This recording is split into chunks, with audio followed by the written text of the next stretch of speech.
새 학기가 시작됐습니다.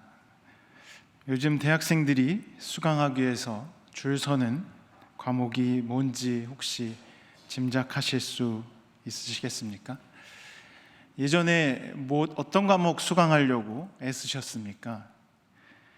아마 예나 지금이나 학점 잘 주는 수업이 인기였겠죠. 그래도 과목으로 치면 10여 년 전만 해도 사랑에 관한 수업, 심리학 관련 수업 이런 게 인기였던 것 같습니다. 요즘 서울대생들의 인기 교양 과목 뭘 것 같으세요? 수학이랍니다. 모범생이라고 공부를 좋아해서 그런 건 아니고 안타깝지만 반수를 하기 위해서 그렇답니다. 반수 아시죠?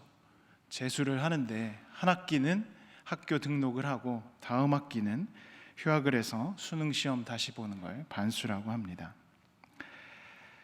서울대생들이 왜 반수를 할까요? 어딜 가려고? 짐작하시는 분들도 있겠지만 의대를 가려고 하기 때문입니다.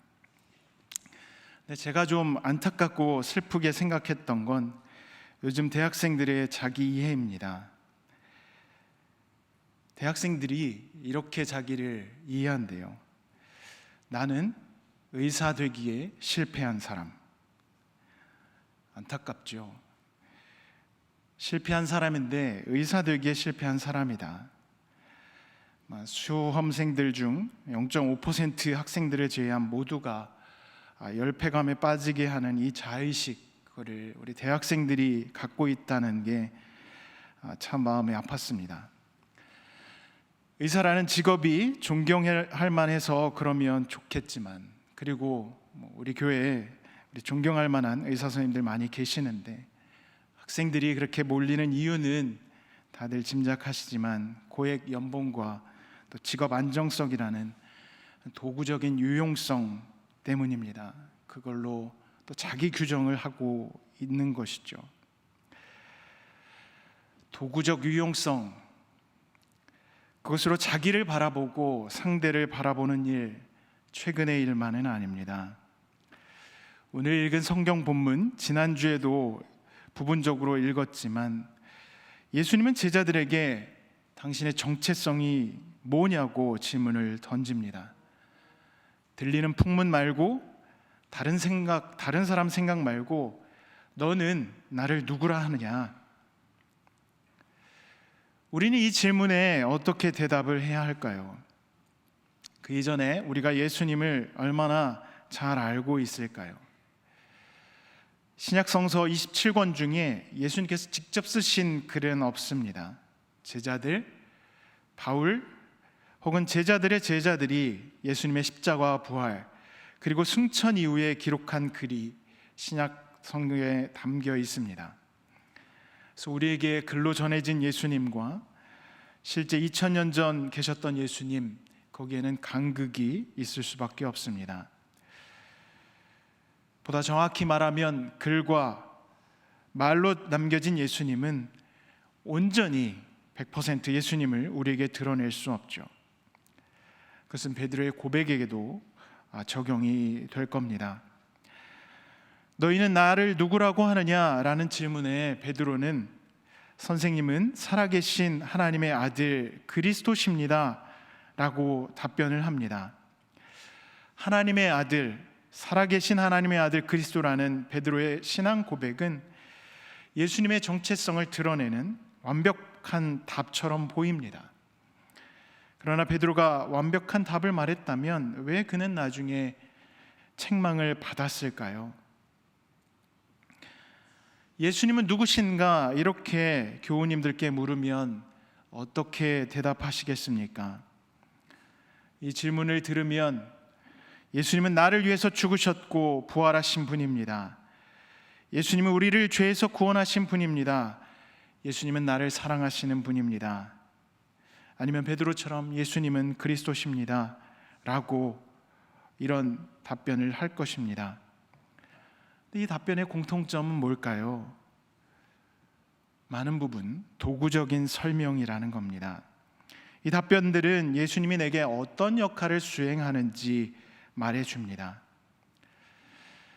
만일 여러분들에게 배우자나 가까운 분들에게 당신 누구요? 라고 물으면 어떻게 대답하시겠습니까? 당신은 돈 벌어다 주는 사람입니다. 집안 청소를 하는 사람입니다. 여행을 함께하는 사람입니다. 밥을 해주는 사람입니다. 음식물 쓰레기를 버려다 주는 사람입니다. 만약 이렇게 대답을 한다면 배우자에게 어떤 소리를 들으시겠습니까? 등짝 스매싱을 당하거나 쫓겨날 수도 있습니다. 근데 우리는 누군가를 도구적 존재로 표현하기가 쉽습니다. 그러나 그 도구적인 시각은 본인뿐 아니라 상대방에도 불편하고 온전치 못한 표현 방법입니다. 제자들에게 예수님은 늘 그들의 문제를 해결해 주는 해결사셨습니다. 먹을 것이 없으면 먹을 것을 제공해 주셨습니다. 치유가 필요한 사람들에게 치유를 베푸셨습니다.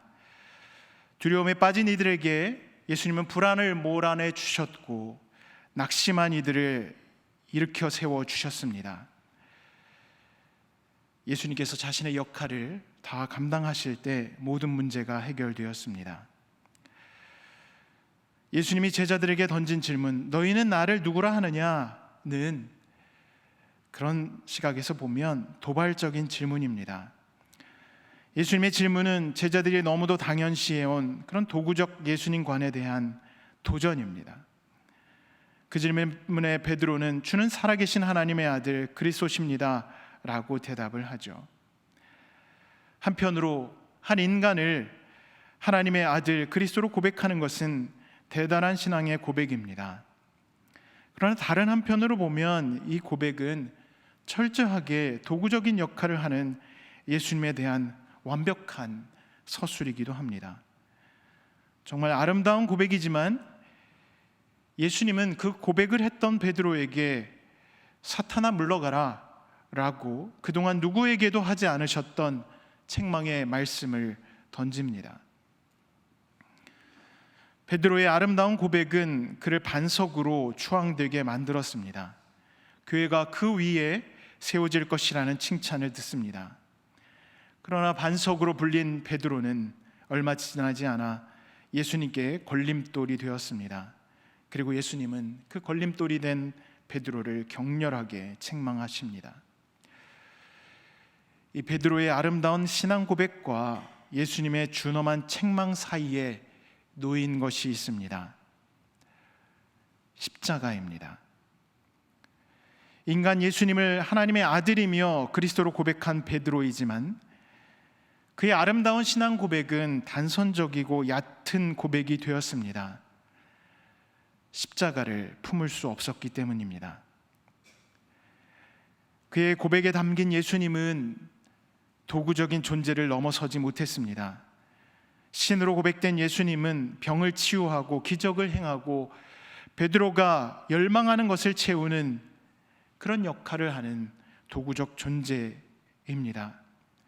그리고 그 도구와 수단으로서 예수님을 넘어서지 못하는 한 베드로의 고백은 예수님에 대한 고백이 아니라 자기 자신의 욕망, 열망에 대한 고백에 불과합니다. 그는 예수님을 대면하고 있지만 그 시선은 예수님과 맞출 수 없습니다. 베드로는 예수님이 아닌 다른 것, 자신의 기대를 충족시킬 존재를 지향하고 있기 때문입니다. 진정한 신앙 고백, 예수님이 살아계신 하나님의 아들 그리스도로 온전히 고백되기 위해서 그 고백에는 십자가와 죽음 그리고 부활이 포함되어야 합니다. 그러나 안타깝게도 베드로는 그것을 받아들일 준비가 되어 있지 않았습니다. 베드로뿐만이 아닙니다. 나중에 복음을 들은 사람들에게도 십자가는 유대 사람에게는 걸림돌이고 이방 사람에게는 어리석음이 되었습니다. 유대 사람인 시몬 베드로에게 십자가가 걸림돌인 이유는 분명합니다. 유대 민족은 자신의 고난 속에서 그들이 갈망하던 메시아에 대한 분명한 상을 갖고 있었습니다. 베드로도 예수님이 메시아 되는 것, 그리스도가 되는 것이 무엇인지 확실한 자신만의 서사를 갖고 있었습니다. 그의 대본 속 메시아는 억압적인 로마 제국을 전복시켜야 했고 유대 왕복을 회복시켜야 했습니다. 그런데 예수님이 자신의 대본에서 벗어납니다. 지금 예수님은 예루살렘에 올라가기는 하지만 거기에서 고통을 당하고 죽을 것이라고, 그리고 사흘 뒤에 부활할 것이라고 말씀하십니다. 자신의 서사 구조에서 일탈한 예수님을 바로잡고 또 자신만의 주인공으로 되돌리기 위해서 베드로가 나섭니다. 오늘 우리 성경에는 주님 안 됩니다, 절대로 이런 일이 주님께 일어나서는 안 됩니다 라고 되어 있습니다. 원어로는 그건 하나님이 금하셨습니다, 절대로 일어나지 않을 것입니다 입니다. 하나님이 금하셨다고 베드로는 얘기합니다.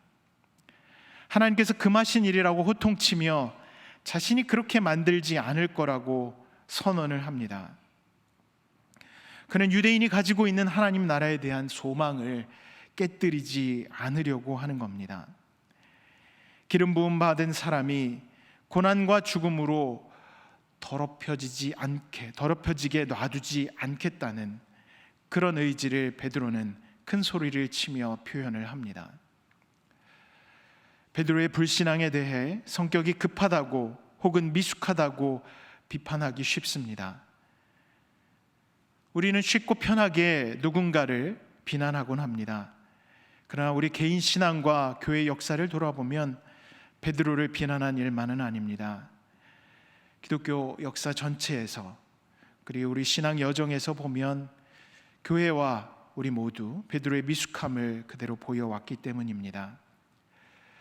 종교개혁자들도 교회 개혁을 외쳤습니다. 그들은 로마 교회의 부패와 타락에 정당하게 항의를 했습니다. 그러나 얼마 지나지 않아 그들 자신도 유사한 타락으로부터 자유롭지 않음을 깨달았습니다. 인간의 손에 들어온 것은 왜 그리 쉽게 타락하는지 알 수 없지만 그들도 그런 반복을 했습니다.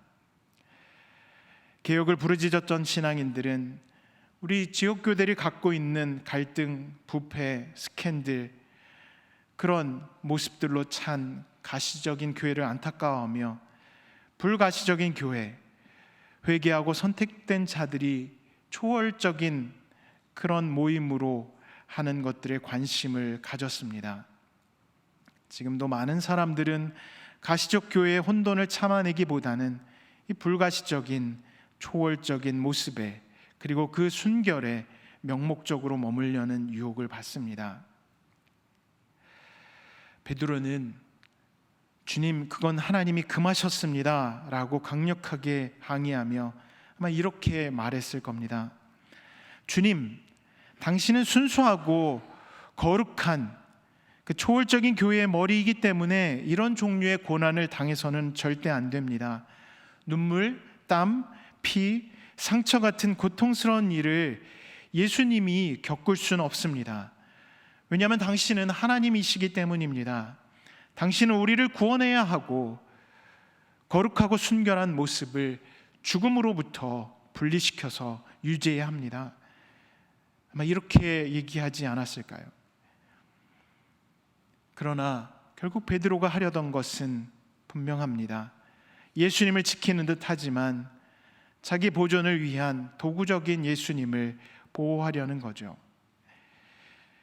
그러나 예수님은 백성들과 함께 고난을 당하고 죽으시는 것이 메시아의 삶이며 그것이 하나님께서 예수님께 주신 메시아로서의 사명임을 분명히 베드로에게 밝힙니다. 예수님은 세상에서 멀찍이 떨어져서 신앙에 대해 가르치는 도인이나 신령한 계시를 받아서 전하는 신비주의자가 아니었습니다. 그분은 양떼와 함께 머물며 초장으로 인도하고 양식을 먹이고 상처를 치유하며 원수들에게서 지키고 그들과 같은 자리에서 잠을 자고 같이 목말라 하고 함께 추위에 떨며 그들을 위해 당신의 생명을 기꺼이 내놓는 그런 선한 목자셨습니다. 그는 눈에 보이지 않는 순결하고 더럽히지 않은 초월적 교회, 초월적 하나님 대신 실제적이고 지저분하고 피와 살이 있는 그러한 교회와 목자가 되기를 원하셨고, 그리고 그 사역을 끝까지 감당하셨습니다.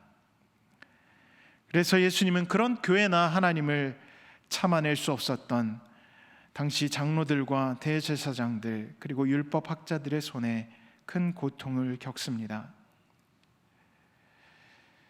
만일 우리가 바로 그 예수 그리스도를 따르기 원한다면 우리도 땀냄새 나고 눈물이 맺혀 있는 사람들과 함께 예수께서 걸으셨던 그 십자가의 길을 걸어야 합니다.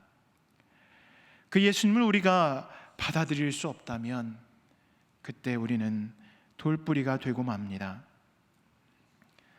조그마한 돌멩이가 돌뿌리가 되면 지나가던 사람이 잠깐 휘청하고 지나갈 수 있습니다. 그러나 반석이 걸림돌이 된다고 생각해 보십시오. 거대한 반석은 돌뿌리가 아니라 장벽이 됩니다.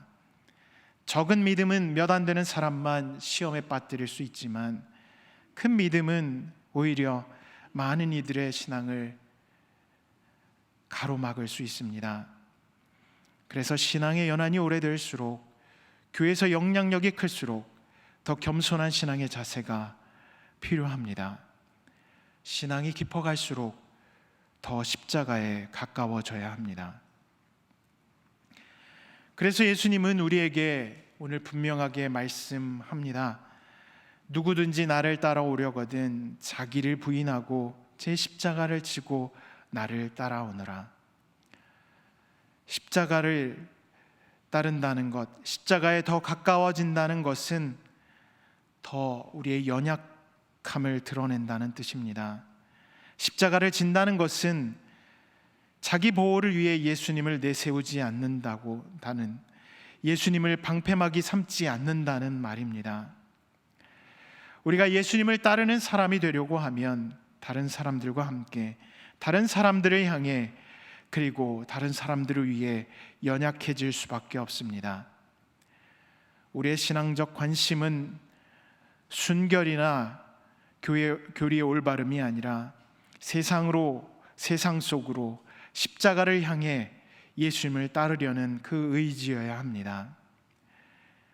우리는 자기 보존을 위한 예수님을 속박하는 그런 자세 대신 안전하지 않더라도, 손해를 보더라도, 아픔이 있더라도 예수님을 신실하게 따르고 증언하는 그 길을 걸어야 합니다. 지난 주간에 한 목사님을 통해 새로운 사자성어 하나를 배웠습니다. 생선사진, 혹시 들어보셨습니까? 고품격 사자성어입니다. 생선사진. 초대교회에 그리스도인들이 신호로 사용하던 것 아시죠? 물고기 그림, 익티스라고, 예수스 크리스토스 테우 후이스 소테르, 예수 그리스도 하나님의 아들 구원자라는 그리스어 표현의 첫 글자를 따면 그게 익티스가 되고 생선이라는 단어가 됩니다. 그래서 초대교회 교인들은 그 생선 사진을 가지고, 사진이 아니죠, 그림을 가지고, 상징을 가지고 서로 소통을 했습니다. 그 생선 상징을 보여주면서 목사님이 생선 사진으로 기억하라고 말씀을 하시더라고요. 생선 사진, 이것도 익시스처럼 문장의 첫 글자를 모은 것입니다. 생은 생명이 죽음을 이기는 것, 선은 선이 악을 이기는 것, 사는 사랑이 미움을 이기는 것, 진은 진실이 거짓을 이기는 것입니다. 생명이 죽음을 이기고, 선이 악을 이기고, 사랑이 미움을 이기며 진실이 거짓을 이기는 것, 그것이 예수 그리스도께서 우리에게 십자가와 부활로 보여주신 길입니다. 그래서 그걸 생선사진이라고 이렇게 얘기를 하시더라고요. 죽음에 대한 두려움 없이 생명의 승리를 믿고, 악에 굴복하지 않고 선을 행하고, 미움에 휩쓸리지 않고 사랑을 전하고 거짓에 현혹되지 않고 진실과 진리를 전하는 것, 그것이 십자가의 길입니다. 반석이 계속 반석으로 남을 수 있는 길은 이 십자가의 길을 걷는 것입니다. 십자가의 길을 외면할 때, 그때가 반석이 돌뿌리가 되는 때입니다. 베드로가 뭔 큰 잘못을 했습니까? 그는 사악한 일을 한 적이 없습니다. 예수님께 고난을 꿈도 꾸지 말라고 할 때도 그의 마음에는 예수님께서 하신 좋은 일들을 그리고 있었습니다. 그러나 그가 예수님께 기대한 것이 무엇이든 십자가의 고난은 회피하면서 예수님의 선한 모범을 품으려는 그 본능은 이 땅에서 하나님께서 이루시려는 그 선교의 걸림돌이 됩니다. 예수님이 원하셨던 반석의 모습이 아닙니다. 반석이 돌뿌리가 되지 않고 반석이 될 수 있는 길은, 예수님의 제자로 신앙의 여정을 계속해 가는 길은 십자가를 기억하는 삶입니다.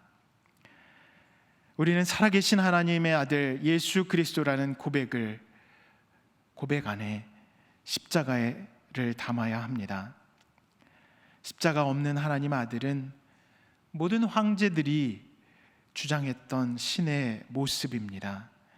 우리의 하나님과는 거리가 멉니다. 예수 그리스도께서 우리에게 부탁하신 것처럼 우리는 자기를 부인하고 자기 십자가를 지고 예수님을 따라야 합니다. 그때 우리는 하나님께서 이루 가실 구원 사역의 든든한 반석이 될 것입니다. 우리 모두 예수님의 길을 예비하는 그 든든한 반석이 되길 간절히 축원합니다.